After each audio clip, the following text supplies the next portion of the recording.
General Abdul Rashid जो एक लंबे अरसे के बाद जेल से छूट कर आए हैं, वो कहते हैं कि कांग्रेस और बीजेपी में कोई फ़र्क नहीं है। अगरचे बीजेपी हमें सीधा सीने पर वार करती है, वहीं कांग्रेस जो है वो हमारी पेट पीछे वार करती है, बैक स्टैबिंग। बंगाल सीट की बात करें तो वहाँ पर हम जो फॉर्मर जेकेपीसीसी प्रेसिडेंट है, उनके बयानात जो हैं लगातार वो नेशनल कॉन्फ्रेंस को अटैक किया, तो ये फिर फ्रेंडली कंटेस्ट कहाँ रहा? डिमार्केशन होती है या एक जो लाइन होती है, ये उससे क्रॉस करके कुछ वो अनफ्रेंडली सा माहौल बन गया है। तो कंटेस्ट फ्रेंडली जी, लेकिन माहौल अनफ्रेंडली। पार्टी जैसी जो पार्टियां हैं जो पिछले चंद साल से कंटिन्यूअसली बीजेपी की इन पॉलिसीज को क्रिटिसाइज करती नजर आई हैं, उनको इस अलायंस से दूर रखा गया, कोई रीच आउट। नेशनल कॉन्फ्रेंस का जो मैनिफेस्टो है उसमें सबसे पहला पॉइंट है आर्टिकल 370 की बहाली, यहाँ पर यहाँ के जो तशख़्ख़ुस है उसको बहाल करना। वहीं कांग्रेस अभी तक इस बारे में खुलकर सामने नहीं आया है कि वो आर्टिकल 370 की बहाली पर यकीन रखता है, यहाँ के तशख़्ख़ुस को बहाल करने पर यकीन रखता है या नहीं। चिड़ है, ठीक है, आपने 370 के नाम पे बहुत ये वोट बटोर क्या आपको लगता है कि अलायंस जो आपने की नेशनल कॉन्फ्रेंस के साथ, उससे आपकी अपनी पार्टी को भी नुकसानात पहुंचे? अलायंस जम्मू कश्मीर में हो या मुल्क के किसी भी हिस्से में हो, अलायंस से बाज़ औक़ात लीडरशिप हो या ग्रास रूट लेवल का वर्कर हो, सब के सब खुश नहीं होते, नाराज़गियाँ लोगों की क्या तवक्कात हैं, लोग क्या चाहते हैं? लोग तो पहले ये जो जुल्म सितम का माहौल है, घुटन का माहौल है, जिसको मैं कहता हूँ कि ऑपरेशन सप्रेशन, इससे निजात चाहते हैं। बातचीत करने के लिए हमारे साथ कांग्रेस के जम्मू कश्मीर प्रेसिडेंट तारिक हमीद खरा साहब हमारे साथ मौजूद हैं। आज उनसे बात करेंगे और उनकी कॉन्स्टिट्यूंसी से लेकर पूरे जम्मू कश्मीर का जो सियासी मंजरनामा है उस तक बात होगी और कुछ सवालात होंगे, उनके जवाब भी हम सुनेंगे। तो कर साहब, सबसे पहले बहुत शुक्रिया, आपने हमें अपने कीमती वक्त दिया। कर साहब, अब चूँकि असम्बली इंतखाबात जो है वो अपने आखिरी मरहले तक पहुँच रहे हैं, कुछ ही दिनों बाद पहले फ़ेज़ के इलेक्शंस होंगे, तो इस बीच कांग्रेस पार्टी को आप कहाँ पे देखते हैं और जो अलायंस है उस अलायंस को आप कहाँ देखते हैं? देखिए, जहाँ तक कांग्रेस पार्टी का ताल्लुक़ है, हमारा इस वक्त अलायंस नेशनल कॉन्फ्रेंस के साथ है। अराउंड 51 सीट्स वो कंटेस्ट कर रहे हैं, हम कोई 32-33 सीट्स प्लस 5 और 6 फ्रेंडली कंटेस्ट में हैं। तो ऐसे अगर देखा जाए, परसेप्शन जो है वो बहुत अच्छा है, बल्कि ये कहा जाए कि अलायंस भी लोगों की ख्वाहिश और उनकी जज्बात को मद्देनज़र रखते हुए किया गया। लोगों में एक ये ख्वाहिश है और थी कि जितने भी लाइक माइंडेड पार्टीज़ हैं, उनको इकट्ठा होके ये जो बीजेपी का डिविसिव पॉलिसीज़ हैं या बीजेपी की जितना भी ये अपना एंटी पीपल पॉलिसीज़ हैं या कहें तो एक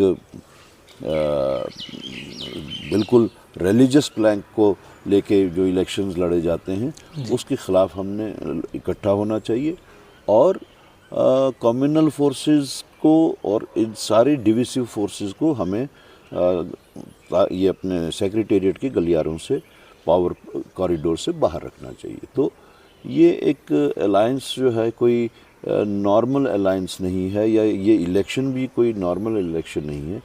ये हुकूमत साजी को देखे जाए तो ऑफ कोर्स हुकूमत साजी इज़ ए प्लैंक, जहाँ पे आप अपनी पॉलिसीज़ को लागू करते हैं, लेकिन इस वक्त की हुकूमत साजी अगर हासिल करने की कोशिश की जा रही है, वो बीजेपी को इस खित्ते से, जम्मू कश्मीर से पावर इस कॉरिडोर से बाहर रखने के लिए is more focused on that. Sir, आपने कहा बीजेपी को इससे दूर रखने के लिए, या जिस तरह से आपने कहा कि रिलीजियस जो पॉलिटिक्स जहाँ पे चलती है उस चीज़ को दूर रखने के लिए अलायंस ज़रूरी थी। वहीं अगर आपसे पूछा जाए कि क्या वजूहात रही कि पीपल्स डेमोक्रेटिक पार्टी जैसी जो पार्टियां हैं जो पिछले चंद साल से कंटिन्यूअसली बीजेपी की इन पॉलिसीज़ को क्रिटिसाइज करती नजर आई हैं, उनको इस अलायंस से दूर रखा गया, कोई रीच आउट नहीं किया गया उनके साथ? देखिए, असेंबली का इलेक्शन का जो अलायंस है और पार्लियामेंट के इलेक्शन के अलायंस डिफरेंट पैरामीटर्स पे होते हैं। ये कंटिन्यूएशन है पार्लियामेंट के इलेक्शन के अलायंस का, उसी की कंटिन्यूएशन में, चूँकि उस वक़्त कोई इनके आपस में जो है वो अंडरस्टैंडिंग नहीं हो पाई नेशनल कॉन्फ्रेंस की और पीडीपी की, तो ये उसके कंटिन्यूएशन में एक अलायंस है। गो के पैरामीटर्स हालांकि डिफरेंट हैं, लेकिन एक जो इंटरनल एक पार्टी टू पार्टी अंडरस्टैंडिंग होती है वो शायद उसमें वो नाकाम रहे वो अंडरस्टैंडिंग डेवलप करने में, जिसके नतीजे में हमारी बाकी लोगों के साथ अलायंस तो है, छोटी छोटी पार्टीज़ लाइक पैंथर्स पार्टी है, हमारा अलायंस उसमें देखा जाए तो सीपीआईएम के साथ भी है। और इस वक्त जो अलायंस है हम ये कह सकते हैं कि ब्रॉडली स्पीकिंग एक अलायंस एक मुस्बत जवाब देने की सूरत में है। सर, अलायंस की जहाँ पे बात होती है और जहाँ आप कहते हैं कि हम बीजेपी को साइडलाइन करने की कोशिश कर रहे हैं तमाम लाइक माइंडेड पार्टीज़ के साथ, वहीं क्या वजूहात है कि हम देख रहे हैं कि जहाँ पर कांग्रेस अपने कैंडिडेट खड़ा कर रहा है वहाँ पर नेशनल कॉन्फ्रेंस भी अपने कैंडिडेट्स को खड़ी कर रही है। आप ही की कॉन्स्टिट्यूंसी की बात करें या फिर कुछ एक जगहों पर ऐसा भी हुआ कि आपने शो कॉज नोटिस भी अपने लीडर्स को जारी की, लेकिन नेशनल कॉन्फ्रेंस की तरफ से अभी इस तरह का कोई जो है अमल सामने नहीं देखने को मिला। तो अगर अलायंस हो रही है एक लार्जर कॉज के लिए आपके मुताबिक, तो क्या वजूहात हैं कि आप फिर से ये कैंडिडेट्स जिन्हें हम प्रॉक्सी कैंडिडेट्स भी कह सकते हैं वो खड़े किए जा रहे हैं एक दूसरे के सबसे पहले तो एक दूसरे के मुकाबले में other than those 32-33 clear seats के अलावा देयर आर 6 और 7, I am not sure about it, I think 7 वो ऐसी 7 सीटें हैं जहाँ पे विद अंडरस्टैंडिंग आपस में एग्री करके एक दूसरे के मुकाबले में हैं, बिकॉज उनकी भी अपनी कुछ मजबूरियां थी, हमारी भी अपनी कुछ मजबूरियां थी, जिसकी वजह से शायद हमारे वर्कर्स इस चीज़ के वास्ते तैयार नहीं थे। और हमने इसका नाम ही फ्रेंडली कॉन्टेस्ट है, क्योंकि हमारा उसमें भी एक मकसद ये है कि अलायंस पार्टनर्स का कोई भी उसमें से जीते तो खाते में वो अलायंस के ही आएगी, जहाँ तक इन 7 सीटों का ताल्लुक है। बियॉन्ड दैट अगर कहीं पे हमारी तरफ से हमारे किसी वर्कर ने या किसी लीडर ने कंटेस्ट के वास्ते वो सीधा मुकाबले में उतर आया है नेशनल कॉन्फ्रेंस की, हमने उसकी पूरी सख्त नोटिस ली है और कईयों को हमने एक्सपेल भी किया है और नोटिस भी हमने इशू की है। बाकी नेशनल कॉन्फ्रेंस की तरफ से भी जहाँ कहीं है तो हो सकता है वो भी उसकी नोटिस लेके उस पर सख्त कार्रवाई करें। हमने तो अपनी तरफ से उसको अपना ये जो है यूनिटी को मद्देनज़र रखते हुए और अलायंस के स्पिरिट को मद्देनज़र रखते हुए जो हमें करना चाहिए था वो हम कर चुके हैं। सर, फ्रेंडली कंटेस्ट की जहाँ पे आपने बात की तो ज़ाहिर तौर पर 5 सीट्स हैं जहाँ पे आपने कहा था कि फ्रेंडली कंटेस्ट होगा, लेकिन वहीं अगर बानिहाल सीट की बात करें तो वहाँ पर हम जो फॉर्मर जेकेपीसीसी प्रेसिडेंट हैं उनके बयानात जो हैं लगातार वो नेशनल कॉन्फ्रेंस को अटैक कर रहे हैं। हालांकि आपकी तरफ से उस पर जो है रद्दअमल भी सामने आया था, आपने उसको कंडेम भी किया था, लेकिन उसके बावजूद दोबारा हमने देखा कि फिर से उसी तरीके के बयानात और नेशनल कॉन्फ्रेंस के वाइस प्रेसिडेंट ने भी उनको जवाब दिया। तो ये फिर फ्रेंडली कंटेस्ट कहाँ रहा? सबसे पहले तो वो जो लिस्ट ऑफ फ्रेंडली कंटेस्ट है उसमें वो बानिहाल भी एक सीट है, लेकिन ये फ्रेंडली की जो डिमार्केशन होती है या एक जो लाइन होती है ये उससे क्रॉस करके कुछ वो अनफ्रेंडली सा माहौल बन गया है। तो कंटेस्ट फ्रेंडली लेकिन माहौल अनफ्रेंडली का है और वो I think it is not between party to party, वो अनफ्रेंडली माहौल that is between candidate to candidate. उन दो का आपस में शायद बहुत पुराना एक आपस में कंटेस्ट करने की हिस्ट्री है। तो जो उन्होंने कहा हमने उसको बड़े सख्त लफ्ज़ों में कंडेम किया, ऐसा नहीं होना चाहिए, और उसकी नोटिस ली और उनके साथ में जो दिल्ली से सीनियर लीडर्स ने उनके साथ बात की है, आई थिंक अब वैसा नहीं हो रहा है। सर, अलायंस की जब बात हो रही है तो इस पर पीपल्स डेमोक्रेटिक पार्टी की हमने बात की, उनकी प्रेसिडेंट महबूबा मुफ्ती से जब इसके बारे में पूछा गया तो उन्होंने कहा कि ये सिर्फ सीट शेयरिंग पर एक महाद है, इसका कोई प्रिंसिपल नहीं है। इस पर आपके क्या कमेंट्स हैं? देखिए, अलायंस तो हमेशा सीट शेयरिंग ही होती है। What else is alliance? Alliance तो कोई ऐसा नहीं है कि आप अपना एजेंडा छोड़ के दूसरे का एजेंडा अडॉप्ट करते हैं या अगला अपना छोड़ के हमारा एजेंडा अडॉप्ट करेगा। Alliances of course seat sharing, इसमें कोई दो राय नहीं है, लेकिन there is a purpose behind, there is a cause behind. जो कॉज हमने, जो पर्पस हमने बताया वो बिल्कुल क्लियर है कि we want to keep BJP out of the power corridors. So of course seat sharing है और for a purpose. Sir, National Conference का जो मैनिफेस्टो है उसमें सबसे पहला पॉइंट है आर्टिकल 370 की बहाली, यहाँ पर यहाँ के जो तशख़्ख़ुस है उसको बहाल करना। वहीं कांग्रेस अभी तक इस बारे में खुलकर सामने नहीं आया है कि वो आर्टिकल 370 की बहाली पर यकीन रखता है, यहाँ के तशख़्ख़ुस को बहाल करने पर यकीन रखता है या नहीं रखता है, जिसकी वजह से मुख्तलिफ सियासी पार्टियाँ, बीजेपी इसमें फ्रंट पर है, वो इसको क्रिटिसाइज़ करती नज़र आ रही है कि कांग्रेस आखिरकार वो चाहता क्या है, वो 370 के साथ है या इसके अपोजिट है। तो इस पर आपकी राय जानना चाहेंगे, क्यों कांग्रेस इस पर ओपन अप नहीं हो रहा है? ओपन अप कैसे होना होता है? हमारा जिस वक्त आर्टिकल 370 एब्रोगेट किया गया था, I was part of that working committee, जिसमें हमने अब बाज़ाब्ता रेजोल्यूशन पास किया और जिसके तहत ये आपको सबसे पहले एक्नॉलेज करना चाहिए कि आर्टिकल 370 देने वाली कांग्रेस ही है, 35A है, जो भी कुछ है, यानी जितने भी राइट्स जो हैं वो जम्मू कश्मीर के लोगों के ऊपर बेस्टो किए गए थे, that was given by the Congress time, by the Congress leadership. और it was a negotiated article. कोई किसी ने भीख नहीं दी, किसी ने भीख नहीं मांगी थी जी। It was a negotiated article. उसकी जियो पोलिटिकल सिचुएशन को समझते हुए, यहाँ की टॉलेस्ट लीडरशिप, वहाँ की टॉलेस्ट लीडरशिप, सारी geo political, religious, geographical situations को समझते हुए उस वक़्त ये नेगोशिएट हुआ था। अब उसके बाद में अभी तक अगर ये कंटिन्यू हो रहा था तो because of the Congress party. और अब जिस वक्त बीजेपी आई, जो उन्होंने आर्बिट्रेरली उसको विड्रॉ कर दिया, उसको खारिज कर दिया, वो एक अनडेमोक्रेटिक तरीके से और एथिकल तरीके से ये कार्रवाई हुई। रहा सवाल स्टैंड का, हम तो आज भी कह रहे हैं कि वो 370 के लफ्ज़ से चिढ़ है तो आप हमें वो इख्तियारात दे दीजिए, किसी और 371 भी इस वक्त कॉन्स्टिट्यूशन में है और कॉन्स्टिट्यूशन उन्हीं मुद्दों पे बाकियों को आप लोगों ने वही इख्तियारात दिए हैं जो मुख्तलिफ रियासतों में, जैसे हरियाणा में, ये तो अपना हिमाचल में है, आपका नॉर्थ ईस्ट में है, बहुत सारी प्रोग्रेसिव स्टेट्स में भी। हाँ, बहुत यहाँ पे झंडे के ऊपर इतना शोर शराबा ये लोग करते हैं कि फ्लैग वगैरह। यहाँ अभी भी कर्नाटका का अपना सेपरेट फ्लैग है, अभी भी मणिपुर वगैरह और ये नॉर्थ ईस्ट में अपने अपने फ्लैग्स करते हैं। तो हमें 370, आपको 370 से चिढ़ है, ठीक है, आपने 370 के नाम पे बहुत ये वोट बटोर लिए और आपको ख़तरा होता है कि अगर हम 370 की बात करें तो शायद बैकलैश वो होगा। आप किसी भी तहत 371 हो, 471 हो, 571 हो, किसी भी नंबर के तहत हमें हमारे इख्तियारात, जिसमें हमारा स्टेटहुड, जिसमें हमारे हकूक़ जो ज़मीन के हकूक़ हैं, जिसमें हमारे ये एम्प्लॉयमेंट के हकूक़ हैं, वो सब चीज़ें हमें रेस्टोर कर दीजिए किसी भी नंबर के तहत। हमें तो हकूक़ से गर्ज है।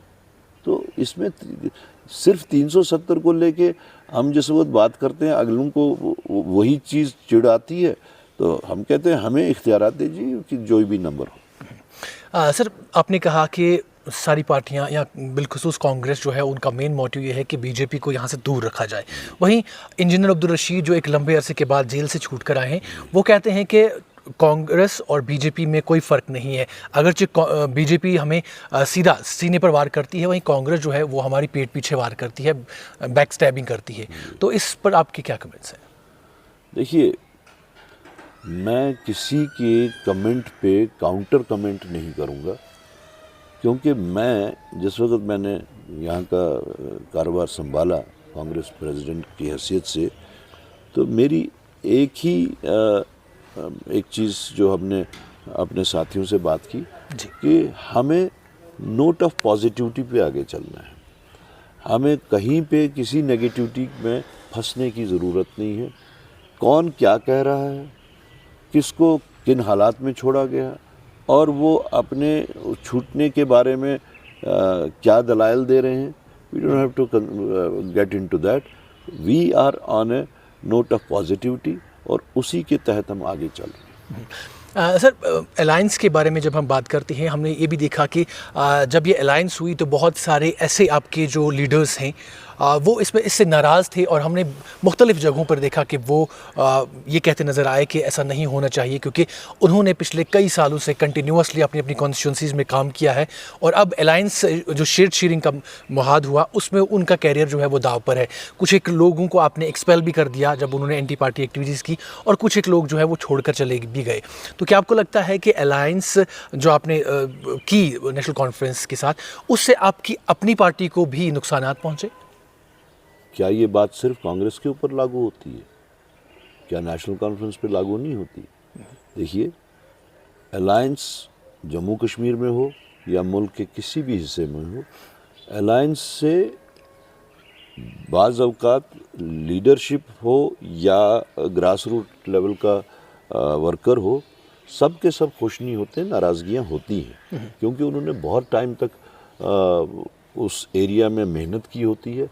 और इलेक्टोरल पॉलिटिक्स में 5 साल के बाद मेहनत करने के बाद में एक्सपेक्टेड होता है कि हम मैदान में उतरेंगे, इलेक्शन लड़ेंगे, जीतेंगे और लोगों की नुमाइंदगी करेंगे। ये हर पार्टी में होता है, हर सिचुएशन में होता है। ये it is a kind of a global एक फैक्टर है। तो वैसा ही हमारे साथ भी हुआ, वैसा ही नेशनल कॉन्फ्रेंस के साथ भी हुआ। अब हम लोगों की जो ऊपर की लीडरशिप, हम लोगों ने जिस वक्त बात की, हमारे वास्ते अलायंस में जाना इसलिए ज़रूरी बन गया था क्योंकि लोगों की ख्वाहिश थी कि ये जो सेकुलर वोट है, ये जो वोट अगेंस्ट बीजेपी जो है, ये बंटना नहीं चाहिए, और जिसके तहत अलायंस हुई। कुछ लोग खुश हैं, कुछ लोग नाराज़ हैं, लेकिन it is for a larger cause, bigger cause. और हम लोग को इस चीज़ का पूरा एहसास है, हर पार्टी को जो भी अलायंस में जाती है उसको पूरा एहसास होता है कि हमारे लोग इसमें बाज़ अवक़ात कैजुअल्टी भी हो जाते हैं, but we are looking forward for a bigger cause. Sir, आखिर में ये जानना चाहूँगा कि जब से आपने चार्जेस संभाले और उसके बाद ही हम देख रहे हैं कि इंतखाबात भी जो उसके डेट्स अनाउंस हो गए, आप कंटिन्यूसली रैलीज़ में जा रहे हैं, लोगों से मिल रहे हैं, या बाकी लीडर्स दिल्ली से यहाँ पे आ रहे हैं, तो अपनी कॉन्स्टिट्यूंसी हो या बाकी कॉन्स्टिट्यूंसी जहाँ पे आप जा रहे हैं, लोगों की क्या तवक्कात हैं, लोग क्या चाहते हैं? लोग तो पहले ये जो जुल्म सितम का माहौल है, घुटन का माहौल है, जिसको मैं कहता हूँ कि ऑपरेशन सप्रेशन, इससे नजात चाहते हैं। और जो घुटन जो लोगों को महसूस हो रही है आजकल के, जो ये तो बहुत ग्लोरीफाई करते हैं डबल इंजन सरकार को, अगर यहाँ देखें तो जुल्म के रंग में यहाँ पे डबल इंजन सरकार बड़ी कामयाब रही है जी। दिल्ली में भी, यहाँ पे भी जितने भी एंटी पीपल एक्टिविटीज़ हो रहे हैं, उसकी वजह से घुटन का माहौल है। आप मुलाजमों को ले लीजिए, आप स्टूडेंट्स को ले लीजिए, आप वर्किंग लेडीज़ को ले लीजिए, आप हाउसवाइफ्स को ले लीजिए, ज़िंदगी के किसी भी शोबे से, आप बिजनेसमैन छोटे से बड़े इंडस्ट्रियलिस्ट को ले लीजिए, कोई ऐसा तबका नहीं है, ज़िंदगी का कोई शोबा ऐसा नहीं है जहाँ के लोग इस वक्त घुटन महसूस नहीं कर रहे। बात ज़बान से बात निकली नहीं इनके ख़िलाफ़, तो छोटे से छोटी बात के लिए FIR दर्ज होगा, और वही बढ़ते बढ़ते फिर NIA का भी हो जाता है, वो UAPA का भी हो जाता है, वो पब्लिक सेफ्टी एक्ट का भी हो जाता है, वो EDB का भी हो जाता है, इनकम टैक्स का भी वो शिकार हो जाता है। तो ये एक जम्मू कश्मीर इस वक्त एक ओपन जेल है, it's a big open jail, और इस ओपन जेल तो जेल ही होता है, इस जेल के माहौल से, जेल की फीलिंग से लोग नजात चाहते हैं, सबसे बड़ी बात नंबर 1। नंबर 2, बीजेपी की जो पॉलिसीज़ हैं, जिसको मैं कहता हूँ कि वो सख्ती वाली पॉलिसी को jackboot policy, it's a term given by Britishers, वो जैकबूट पॉलिसी अब पूरी तरह से महसूस कर रहे हैं कि ये हमें इकोनॉमिकली, हमें सोशली, कल्चरली तोड़ने के वास्ते हो रहा है। बिलखसूस कश्मीर में एक फीलिंग बहुत ही आम आप पाएंगे कि कश्मीर में वो लोगों को डिसएम्पावर कर रहे हैं जी। और वोट्स को फ्रैगमेंट करने की पूरी कोशिश कर रहे हैं और मुख्तलिफ इन्होंने जो फार्मूलाज आजमाए, लेकिन अल्हम्दुलिल्लाह अभी तक लोगों ने उन फार्मूलाज को नाकाम बना दिया है और आइंदा भी इंशाल्लाह वो नाकाम ही रहेंगे अपने उन फार्मूलाज को, अपने उन एक्सपेरिमेंट्स को यहाँ पे लागू करने में। तो आगे के वास्ते इनकी यही स्कीम है, यही पॉलिसी है कि जितना भी हो सके कश्मीर के वोटर्स को, कश्मीर के वोटिंग पैटर्न को ऐसा बनाया जाए कि वो फ्रेगमेंटेड हो, वो किसी एक साइड ना हो। अभी आप देखेंगे इसी सिलसिले में कितने ये इंडिपेंडेंट कैंडिडेट्स उन्होंने डाले हैं, उसका एक ही पर्पज़ है। लेकिन मेरे ख्याल में लोग अब समझ चुके हैं कि उनको किस तरह से इस चीज़ का मुकाबला करना है या जवाब देना है। चलिए, बहुत शुक्रिया सर बात करने के लिए।